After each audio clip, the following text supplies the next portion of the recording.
Hi, this is the fellow passenger. The other day, Frank James Bonarigo, I hope I pronounced your name correctly, said, wouldn't it be fun to be able to make individual melodies for the operator?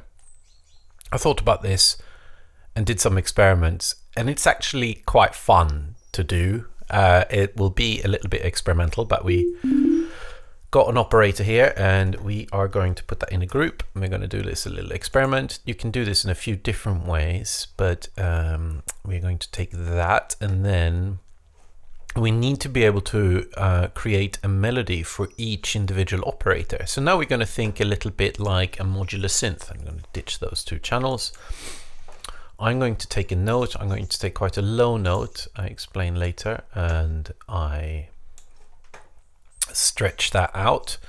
So just got that deep note. We are going to set all the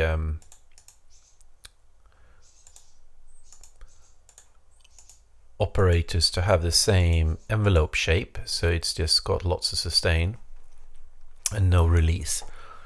And then we need to be able to create a melody for each one individually. So to start with, we are going to pick this algorithm, which allows each of these to work independently. Or, well, you hear them independently rather than you're getting FM synthesis that they are affecting one another. Then we are going to put some sequencers in here. I am just going to take the step sequencer, which is a free sequencer that you can download for free. I'll put a link in the description. I think it's part of a package called the Big Three. Let me just have a sip of coffee. So as these are in parallel, the step sequencer is not before the operator, so it's not doing anything at the moment.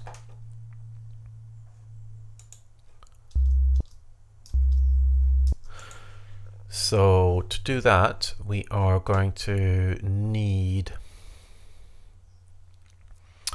to start with, we need to take basically for each of the operators we are going to need a melody, we're going to need an envelope to control the volume. We need to be able to trigger that envelope independently of this one note. So what we do, we take this, we take an expression control to be able to control the melody.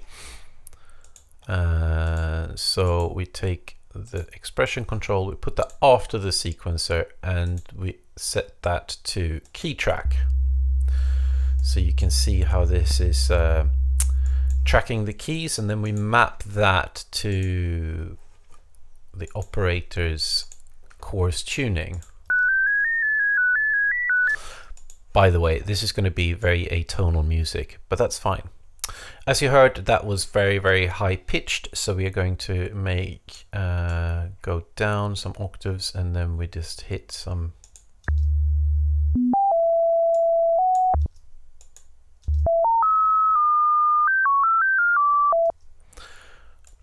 But as you hear, the tone is constant, so it's just playing these random notes. So if we also need to turn up the probability, otherwise it might skip some notes. It's actually fun to do, but just for illustrating this purpose, then we can go back and lower the probability a bit. Then we are going to need a shaper MIDI, which is this little envelope thing. And I am going to, here, if you command click, you can have a sustain stage, and let's set it to that. And then we map this envelope to the volume of that operator. Let's make that sequence a little bit slower. Let's make it quarter note.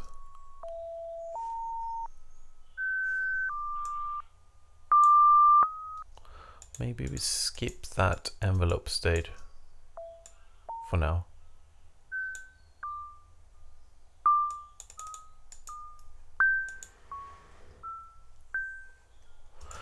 So we've got a melody going for that one. So we got our basic setup here. So that is for one operator. And then we need, because we've got 4 of them, I'm just going to do 3 to start with. So the second one, let's create a separate set of notes. And we set the key tracking to change the chorus modulation for the second operator. I'm actually going to put the operators last. I'm going to explain why. Well, I'm actually testing a little theory here. And then we needed also this to affect the second envelope.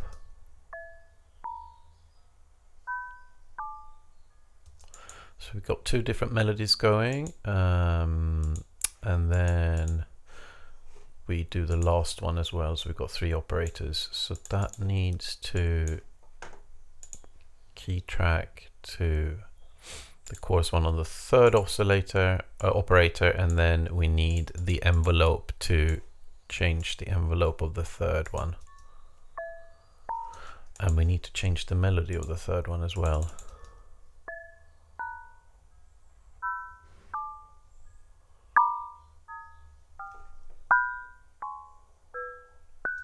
And then we can change. Now let's actually set it to view all, and then we hit random. It then changes the notes and all the parameters apart from duration to so we'll get some different probabilities here, which is going to help making it a more interesting melody.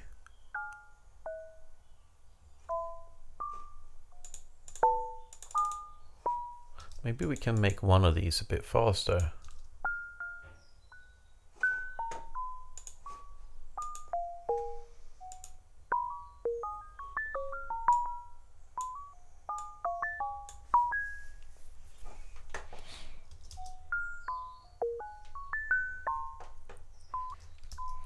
We're going to turn this into a little Groovebox to make everything a bit lower, because it's still, even though we are creating notes all the way down to 0, we can go minus, but we can also, if we want some deeper notes, we can just take this one sustained note and move that down.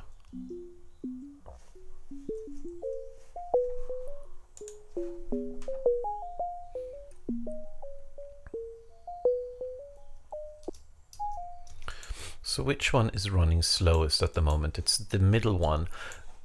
So as a little experiment, I'm going to take a Max for Live device that I have made called Coin, which is a coin toss. So it first flips a coin. Well, it randomizes, and it's 50-50 depending on if it ends up on the left or the right hand side. And depending on if it ends up on the left, it will create a random value between 0 and 50%, and on the other one is between 50 and 100. So we're going to set it quite likely to be on the left, and then we want it to be 100%, and then we're going to map that to the algorithm. That will mean that 100% is max, so it will be the one where it's got separate notes. But we are going to set the if it occasionally ends up on the other side, it can be any of the other algorithms, so then we will occasionally get a little bit of FM.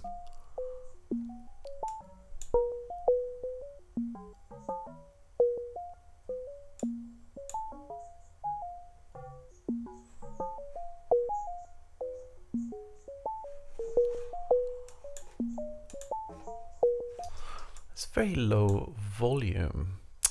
It is because it is set to react to velocity here. I need to set that to 0 on all of these. I think that's going to make it a bit louder. I also forgot to say that I put the operator last because I've noticed that Ableton do these in order. So if you have the operator first, the other sequences which will affect the operator will happen after the operator has been triggered. But if you do them in the right order, it will perform these tasks first, and then it will get to the operator. Otherwise, you will get things where you think, oh, I've mapped that to change something, but you don't hear the effect of it. That's a bit better volume-wise. I can turn it up a bit more, actually, if I go to the operator itself.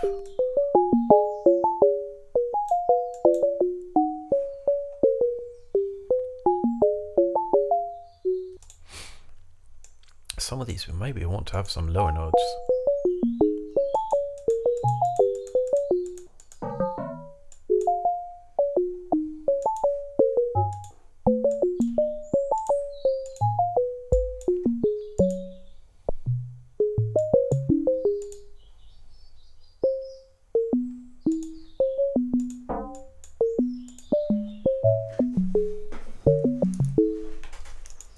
And to create a little bit of variation, why don't we just hit this random thing so we get some strange envelopes affecting them.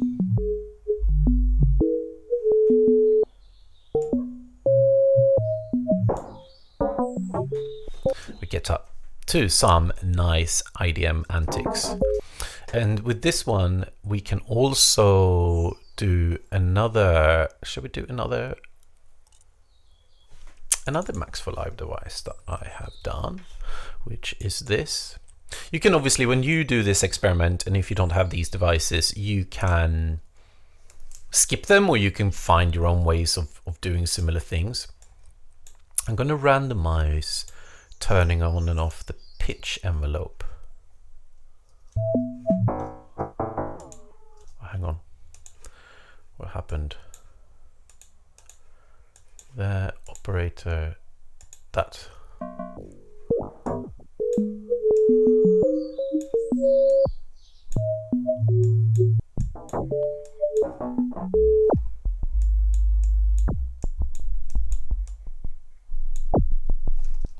Maybe that is slightly too low now.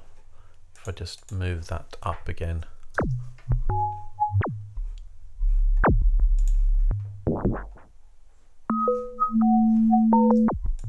Or I move some of these melodies up, because otherwise we get too much low frequency.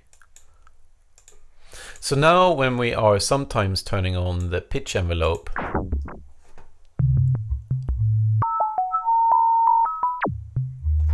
you get some more percussive elements. And what we can do, let's say for this one, for operator 2, that we want to use this and set it to random, and then we can randomize the waveform for that one. For this one, I think, yes.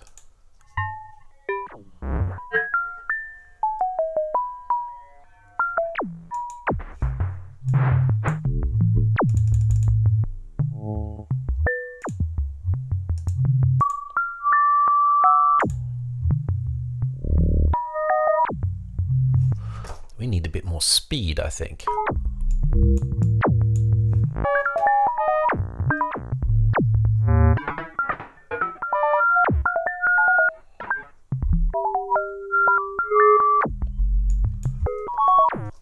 Some of those notes are really ear-piercing. I'm going to remove all the higher ones just to create a little bit of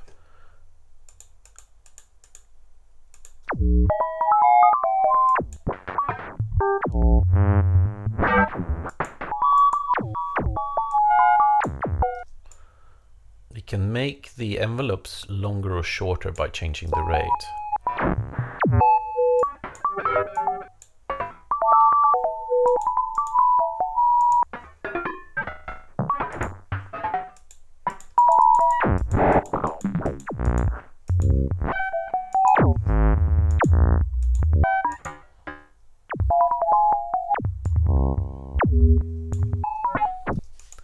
Why don't we do something with this one as well, where we can manipulate we use the random algorithm.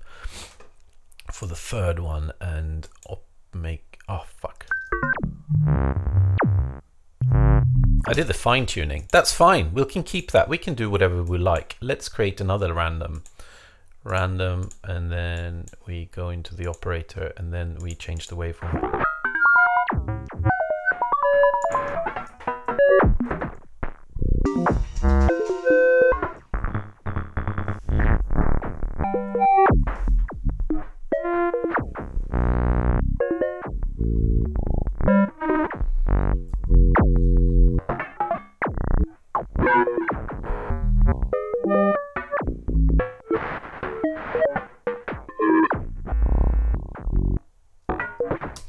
I want to change the sequence of the first one, I think, to be lower.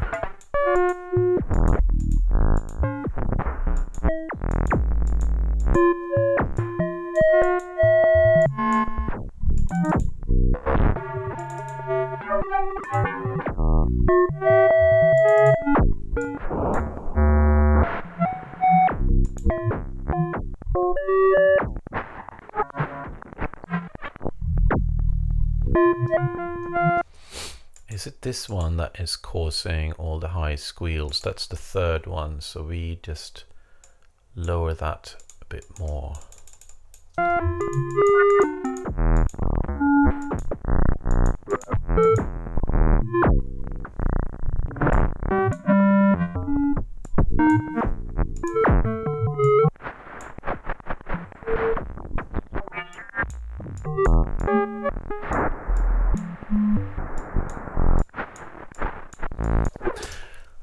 Okay, we actually got one oscillator left, which is this one. I'm going to set that to white noise.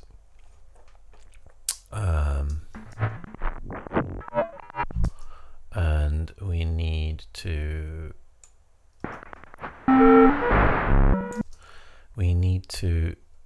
make that filter in an interesting way. So we're going to copy this again. We're going to set it to 16th notes, and probability needs to be 100%. We don't need that for this one. Let's unmap those. The key tracking we are not going to need, but we would like to have this as a really short. Oh yes, and then we need to obviously map this to the volume. I realize that's an inversed hi-hat rather than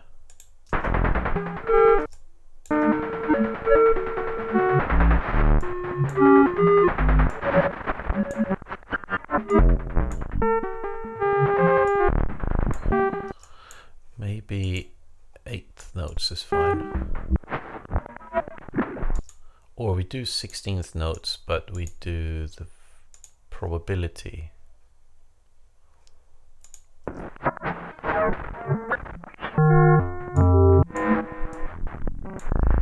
We can offset the volume a bit because that's too loud at the moment, so offset that down.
This is the worst track I've ever made, but it's quite fun.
And then we can obviously manipulate this with some effects.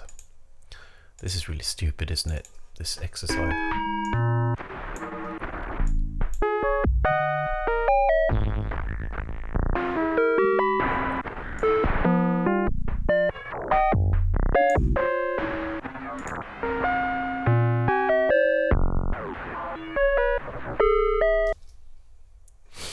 Why is that saying not going down to 0? That's the first one.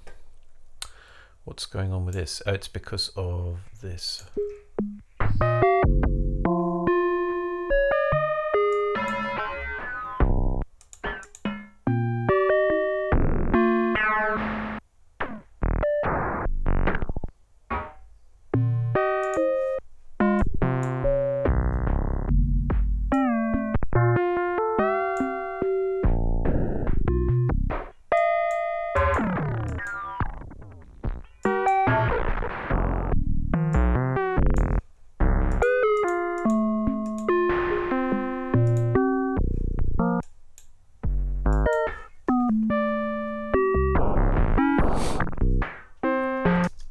Can we do this to spice this up and make it more of a melody thing? We can put some spectral resonator on, maybe.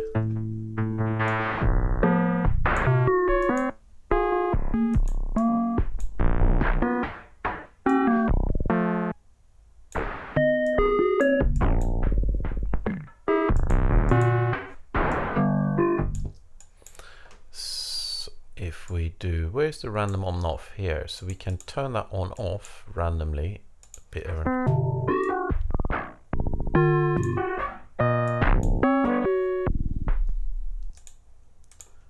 And we can maybe randomize how much.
Put some drum bass on there.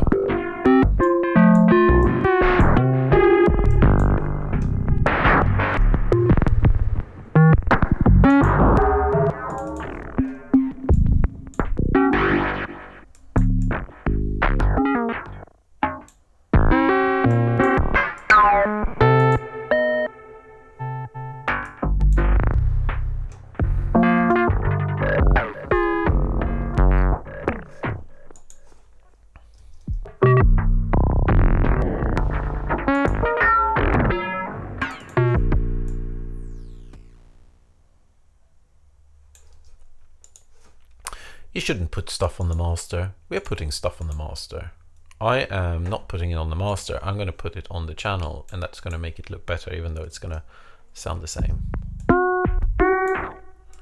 Some more random on off, and that one is full now. So we take, do we have some slots left here? Yes, we do.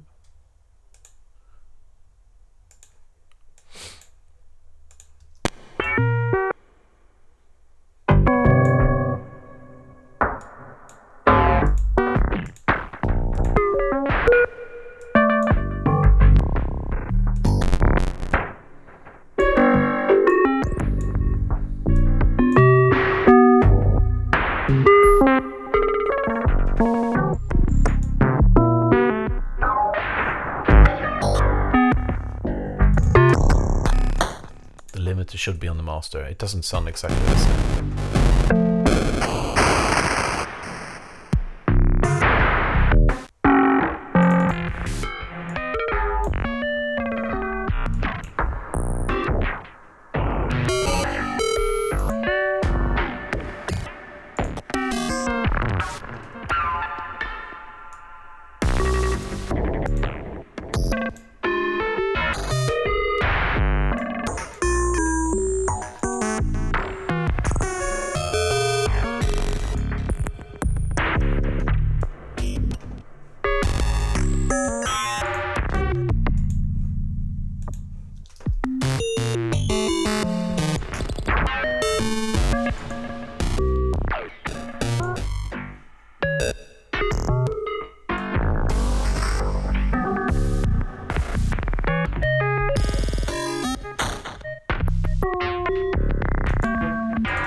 Do you like that Groovebox? This is just getting ridiculous. It sounds crap, but I sort of enjoyed the process. I hope you did too. If you want to grab this project file, please sign up to my Patreon. You will also get those Max for Live devices that I've made that are in this one. So thank you very much for watching. See you soon.